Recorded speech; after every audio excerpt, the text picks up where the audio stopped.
right. We'll go ahead and get started. I know some people might join in a couple minutes.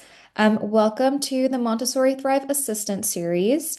We host this once a year as a space to kind of support classroom assistants.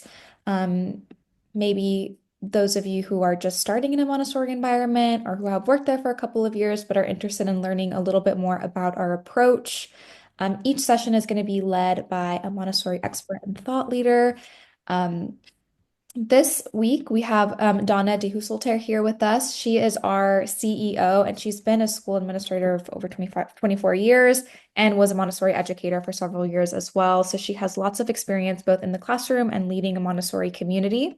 So we're very fortunate to have her here to present on the basics of observation.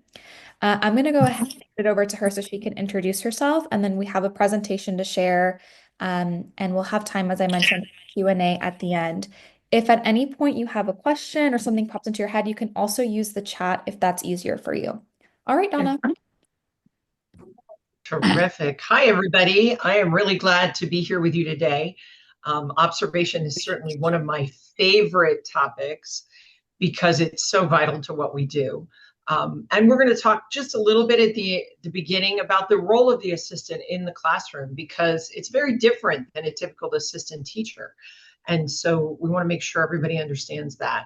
I am from Phoenix, Arizona. Yes, I owned a Montessori school for 24 years, and I can't imagine anything better, honestly. Being a teacher was the greatest gift of my life. So I am always excited to share. I always tell parents that if you knew everything I know about Montessori, you would love it as much as I do. And so we're going to get started on teaching you everything I know today. All right, let me go ahead and share the presentation here. All right. All right, becoming a Montessori assistant, the role in the classroom. So when we typically think of an assistant in a preschool classroom, we think of somebody that basically is a co-teacher, somebody that's, helping the children do things, assisting the teacher, giving lessons, and they're really more working together on the same thing. In a Montessori classroom, it looks a little bit different. In fact, when I interview for an assistant, I always say, I have to be honest with you, this is the most boring job you will ever have if you do it right. That's the key because it's really hard to do it right. And why do I say that? I say that because the difference between a traditional preschool classroom and a Montessori classroom, or a traditional elementary classroom and a Montessori elementary classroom, is that the children are the ones who are driving the learning, not the adults. And so it's hard for us to step back and let them take control. We want to be there to help, but sometimes helping isn't very helpful. So what does the role of the assistant look like in reality in any Montessori classroom? Well, the first thing is Dr. Montessori was very adamant that the most important thing to prepare in a Montessori school is the environment, because the environment speaks to the children. It tells them what the expectations are. Believe it or not, it can teach them rules of the classroom, and it also engages them. So the environment is super important. But there's another piece of the environment, and we're going to talk about that a little bit more in detail, but that is you. As an adult in the classroom, you are part of the environment, and what you do moment by moment is observed and absorbed by the children too. So there's a whole bunch of different things that are involved in the environment. The first and foremost is keeping the classroom clean. But you'll notice in my slide, it says with the children. If you intend to be a maid in the classroom, you will have defeated the purpose of teaching the children what to do.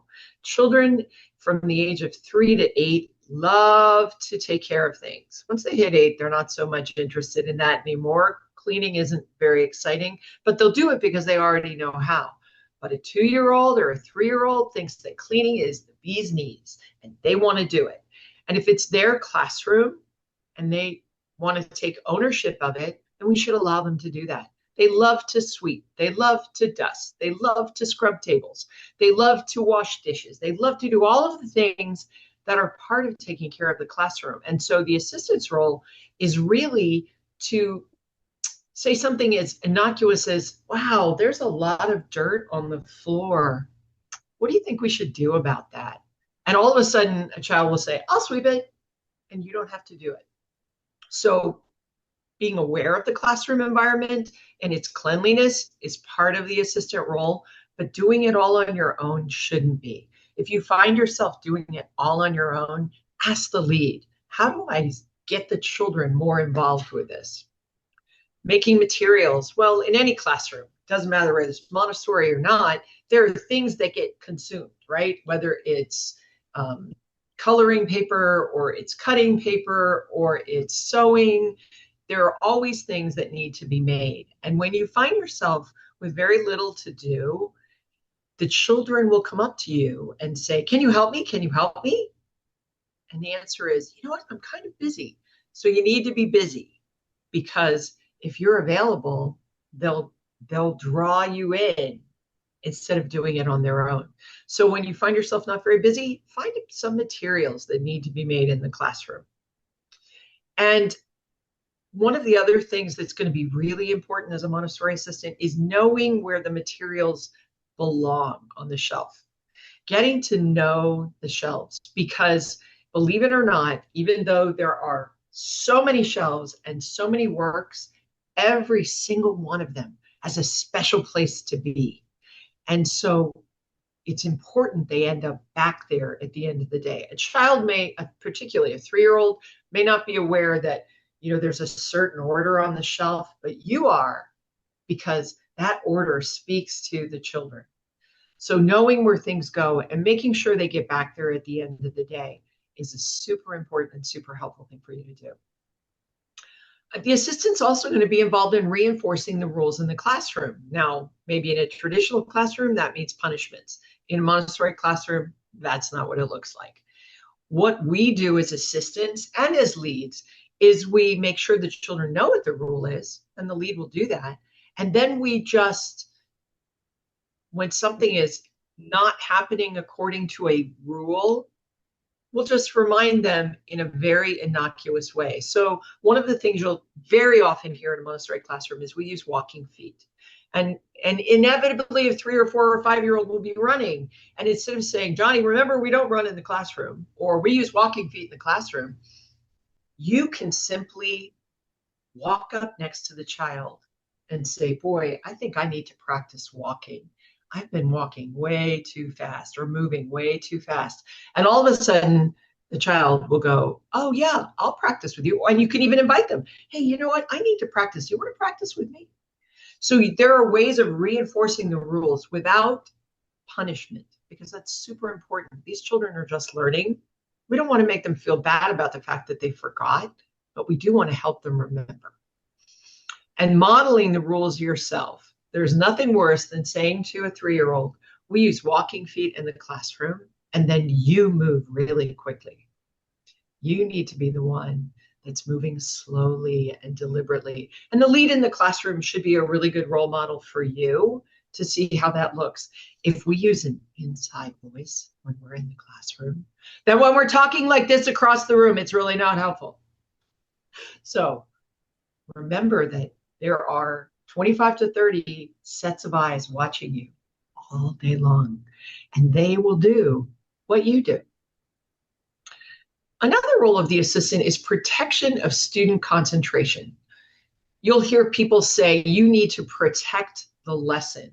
And what that means is that when a teacher, when a guide is working with a student, they need total focus, because the minute that one-on-one concentration is broken because the teacher has to address something else, that child feels less important and less excited about the lesson they're getting. So as an assistant, you're going to often be asked to make sure, and the lead should be letting you know, but you'll get to know each other well enough that you'll see when the lead is in a lesson, and you will redirect people that seem to be heading in that direction. Hey, it looks like you need some help. What do you need? Or just someone that's being super loud right next to them. But it's also true that children love to talk with other children. And when someone's very focused and trying to work alone, it's very frustrating to have somebody talking at you. And you've probably experienced that in your own life. So also protecting their work and saying something as simple as, it looks like Johnny's working. Let's give him some space to work. You'll hear a lead give a grace and courtesy lesson, a rule giving, if you will, that says, how can I tell someone if they're disturbing me? And she might suggest that the child who's working would say, I'm working right now. I'll let you know when I'm finished. And honoring that is an expectation. But sometimes those younger ones in particular need to be reminded, let's give Johnny some space. Modeling grace and courtesy.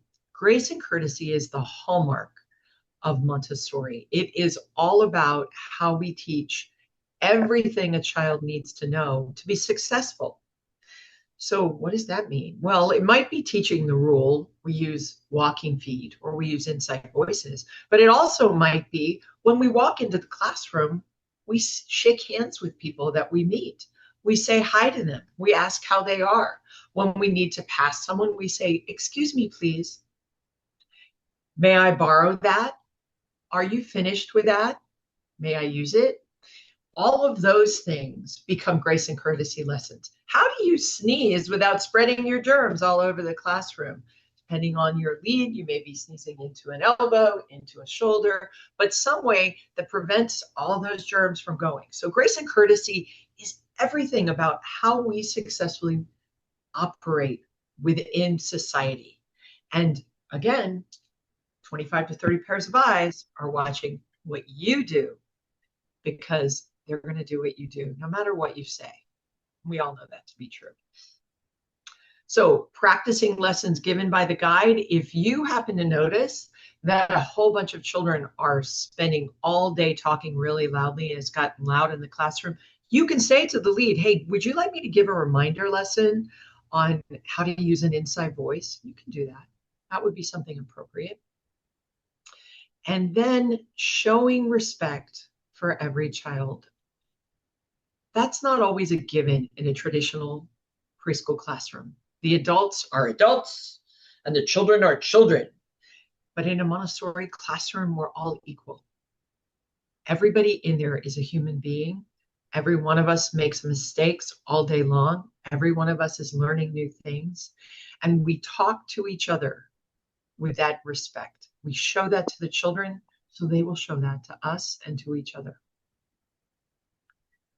And the final role I want to talk about, and we're going to talk about the rest of the time together, is observation. Watching what the children are doing is a way to find out what's happening inside. So let's go to the next slide and talk about that. So what is observation and why is it important? Dr. Montessori was a scientist. She was a pediatrician, if you didn't know that. In fact, she was a pediatric psychiatrist. One specialty wasn't enough for her. But she was a scientist at heart. She studied math before she went to med school. She absolutely wanted to understand everything there was to know about the human body and the human brain. And she discovered, honestly, that watching was a better way to figure it out than dissecting. You can't exactly dissect the living child. So she learned that if she watched, she could see what was happening. The first thing she tells us is it has to be a scientific observation. We don't just go and sit there and kind of look around. We pick something that we want to look at. And we look at that one thing. And we'll talk about more of those things later. But we look at it without judgment, right? We can't predispose an idea. We can't look at Johnny, who we know loves to run, and say, he's just hyperactive or he's just high energy. No. What is it that motivates him? What's happening around him that perhaps feeds that energy? And the way that we do that is by writing or recording here or on paper, and preferably on paper, just exactly what we see.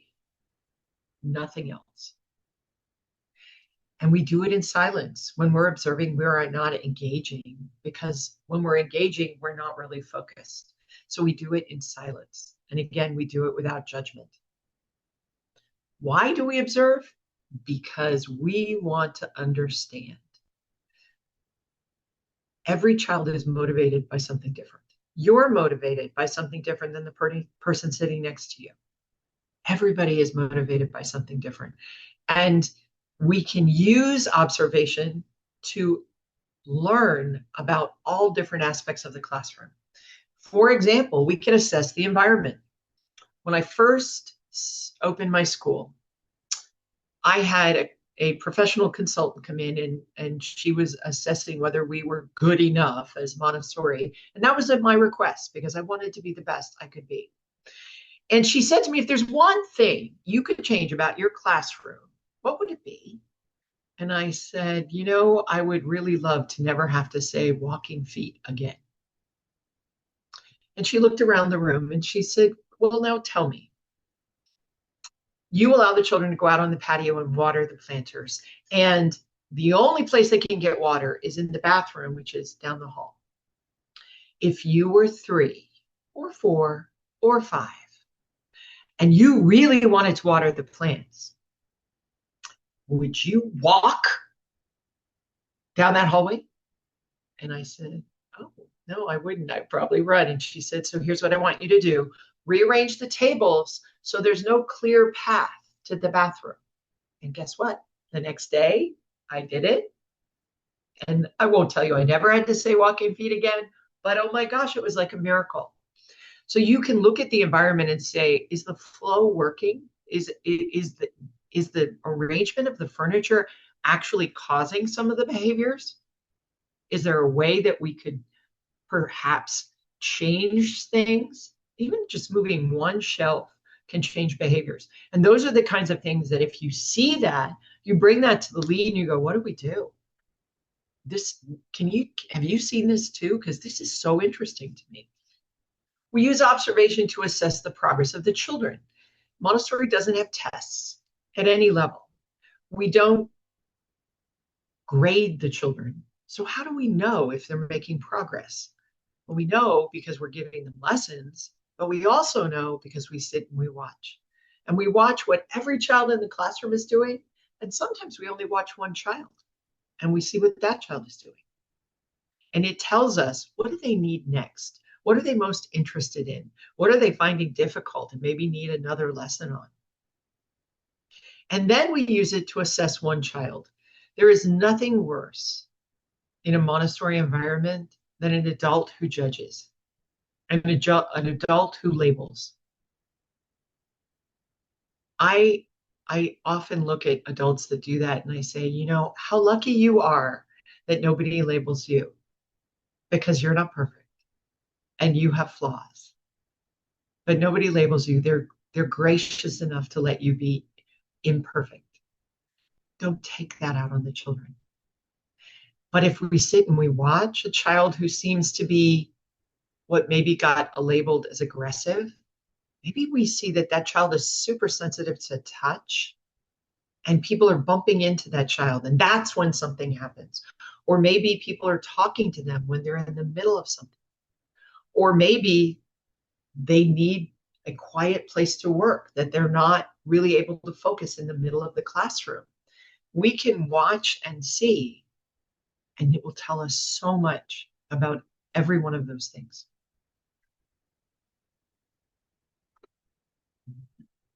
Moving on.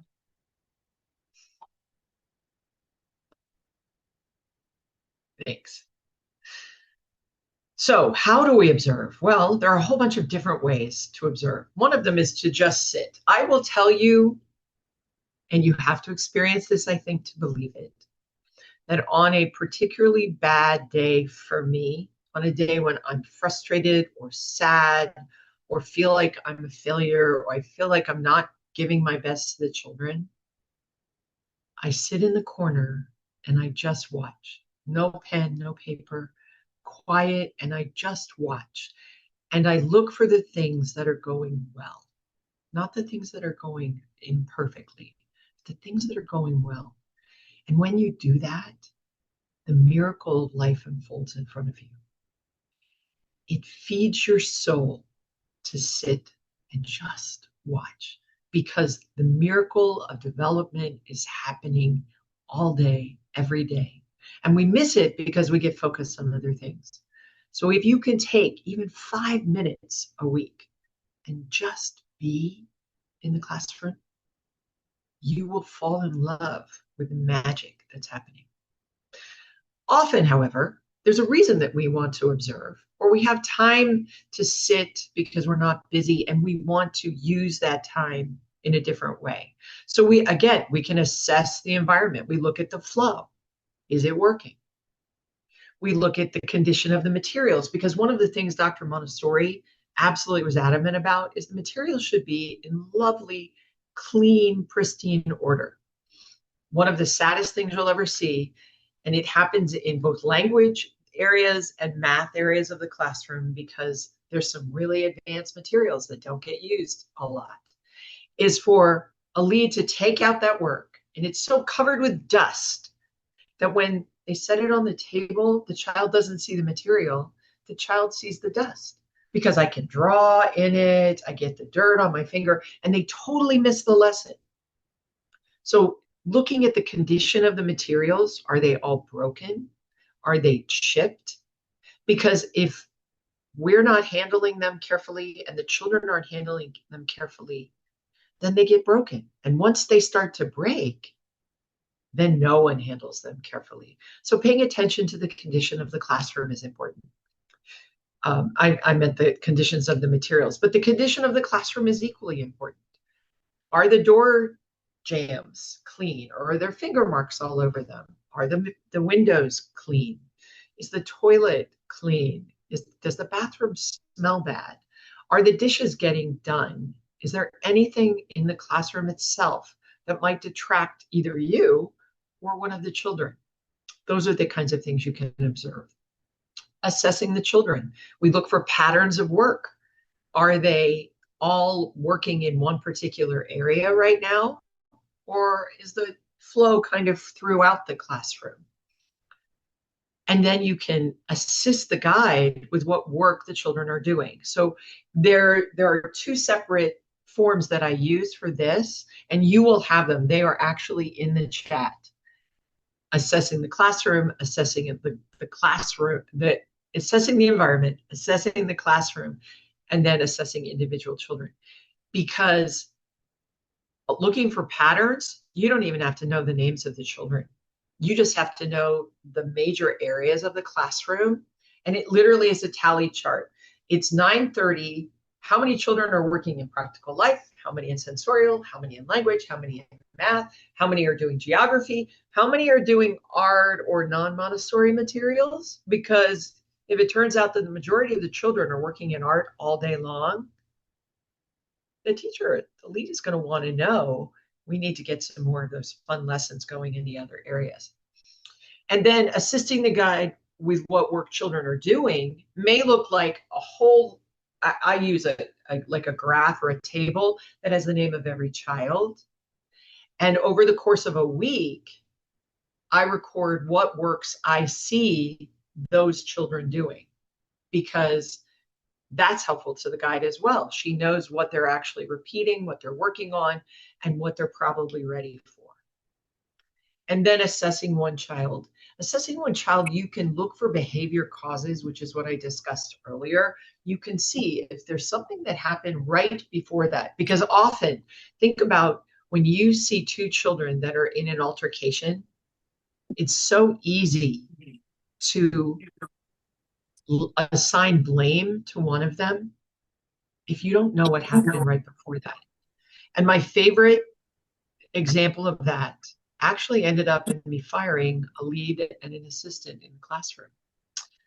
We were all out in the playground, and actually I was not there that day. I was doing my master's, and I got a call around noon. They said, "Oh my gosh, we just sent one child to the ER. His forehead has got a big gash. The other kid hit him with a rock. We sent that child home and told him he couldn't come back." And I went, "Wait, what? Time out. What do you mean? You did what? What happened?" Well, nobody saw it. We don't know. Well, what did the children say? Oh, we didn't ask them. Okay. And it took us almost 2 weeks to get to the bottom of it, right? Because child A has a big gash on his forehead and he's going, he hit me, he hit me, he hit me. And child B is saying, I didn't mean to, I didn't mean to, I didn't mean to. Well, in essence, saying, yeah, I did, I hit him. But through asking questions of other children and of what the children told their parents, what we discovered was, yes, those are truths in the mind of the children, but they were playing a game. They were playing a game, and child A was part of a group of children who were running away from monster B. And monster B is known by everyone on the staff to collect rocks when he's on the playground. So he's running around the playground with a rock in his hand. He's a monster. He's chasing the group of children. The group of children stop, and he doesn't stop. And he runs into this other child. From child A's point of view, he hit me with a rock. Yep, he sure did. From child B's position was, I didn't mean to, it wasn't intentional. But if nobody ever asks those questions and looks for the causes around them, then we miss the most important part. Neither of those children told a lie, but there was no intent and there was no misbehavior. It was a game. And we missed it, and we told the parents a totally different story because we didn't stop to see what was actually happening. And the other thing you can assess is looking for intensity of concentration. 3-year-olds love to work. They don't work for long periods of time, but they love to work on anything and everything. They love to work. 4-year-olds, 5-year-olds come back to work because they're all excited about, I know things and now I can do things. 4-year-olds hide in work. You will see 4-year-olds take out the same work over and over and over and over because it's familiar and it's comfortable and they're really not highly motivated. Now, why that is a topic for another day because I am fascinated by what's happening inside during that 4-year-old year. But looking for the intensity of concentration is helpful to the lead because if a child seems to be hiding, you'll know that they're hiding when they don't really pay attention to what they're doing. A 3-year-old is totally focused. World War III could start around them and they're totally into their work. But a 4-year-old is paying attention kind of to everything. Yeah, they're sitting there with their work for 2 hours. They're not doing anything with it. So you're able to assess that as well. One more. Right? That's about it. Yeah. So let me tell you